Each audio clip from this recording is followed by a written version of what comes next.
আসসালামু আলাইকুম। আপনাদের আজকে আবারও ক্লাসে স্বাগতম।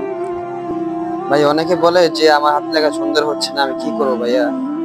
আসলে ভাই, হাত লেখা সুন্দর করার জন্য আপনার বেশি অনুশীলন করা প্রয়োজন।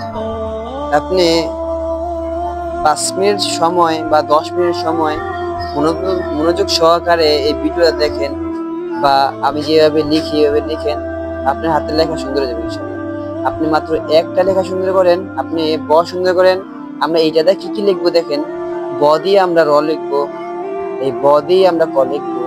যা আমরা লিখি, ব দিয়ে আমরা দ লিখবো, ব দিয়ে আমরা জ লিখবো, ব দিয়ে আমরা গ লিখবো, ব দিয়ে আমরা রি লিখবো। এই দেখেন রিও হয়ে গেল। যদি আপনি একটা হরফ পারেন তাহলে আপনি বোনাস পাচ্ছেন মাত্র, মাত্র বললে হবে না, অনেক বেশি, মাত্র 7টি। 7টি হরফ আপনি পেয়ে যাচ্ছেন যদি একটি সুন্দর করেন। তাহলে আপনি সুন্দর করবেন না কেন? আপনি চেষ্টা করেন, আপনি মাত্র 10 মিনিট সময় দেন এই রয়ের মধ্যে। আপনি 10 মিনিট সময় দেন, এখানে দেখেন আর ব কিন্তু সুন্দর হয়ে গেছে। আপনি ব একটা লিখে সুন্দর করেন, আপনার 7টি লিখে অটোমেটিক সুন্দর হয়ে যাবে। অনেকে তো অনেকভাবে আপনাদের শেখায়, আমি একবারে সহজ একটা পদ্ধতি শিখাই দিয়ে দেখেন। সাধারণভাবে আপনারা প্রথমে একটা মাত্রা দিবেন, মাত্রার পরে সোজা একটা দাগ দিয়ে দিবেন।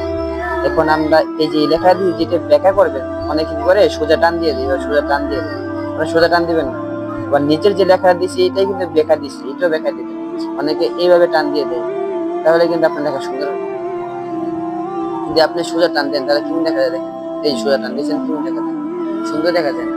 কিন্তু এই লেখা যদি আপনি ব্যাখ্যা টান দিয়ে লিখেন, ধরেন আমি মাত্রা লিখলাম, এই মাঝখান, এই দুই দাগের মাঝখান, একবারে সহজ একটা পদ্ধতি। এই দুই দাগের মাঝখান আপনি এটা মনে করেন, মনে করার পরে এখান থেকে আপনি ধরেন এখানে র লিখবেন, এখানে আপনি এইটা বেকার দাগ দিয়ে দিবেন, বেকার দাগ দিয়ে দিলাম। এখন আবার এইভাবে আমি একটা বেকার দাগ দিয়ে দিলাম, দুইটা বেকার দাগ কিন্তু হয়ে গেল। এখন সোজা আপনি এটা সোজা একটা করে সোজা ওঠাবেন। যদি কম বেশ হয় তাহলে এটা বড় করে দিবেন, তাহলে কিন্তু একটা বড় হয়ে গেল। এটা অবশ্য আমার লেখার একটু সুন্দর হয়নি, আমি আরো চেষ্টা করি একটু সুন্দর করে লেখার জন্য।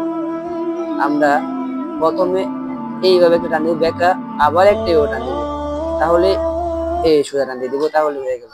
এটা কিন্তু মোটামুটি আলহামদুলিল্লাহ সুন্দর হয়েছে। তাহলে এইটার মধ্যে আমরা র লিখবো, এটার মধ্যে আমরা ক লিখবো, এক এক করে সব আপনি এর মধ্যে লিখতে পারবেন। তাহলে আপনি লেখা সুন্দর করতে চেষ্টা করেন, অবশ্যই পারবেন। পারবেন না কেন ভাই? চেষ্টা করলে সবই সম্ভব ইনশাআল্লাহ। আপনারা আমাদের চ্যানেলটাকে সাবস্ক্রাইব করে রাখবেন। যদি ভালো হয়, ভিডিওটা যদি ভালো লাগে, তাহলে ইনশাআল্লাহ আমি এরপরে আবার কি দেখাবো, এরপরে আমি দেখাবো ত কিভাবে লিখতে হয়। এই তো আপনিও চেষ্টা করবেন, তাহলে কিন্তু আপনার ত সুন্দর হয়ে যাবে। আপনার তোরা আমার প্রিয় হয়ে গেল। তোরা আমি দেখাই আবার, এই এই এই এখন কিন্তু তোরা মোটামুটি হয়েছে। এই তোরা কিন্তু সুন্দর হয়ে গেল। তাহলে এই তো আমি ইনশাআল্লাহ পরের ক্লাসে দেখাবো। আপনারা পাশে থাকবেন ইনশাআল্লাহ, আশা করি। আসসালামু আলাইকুম।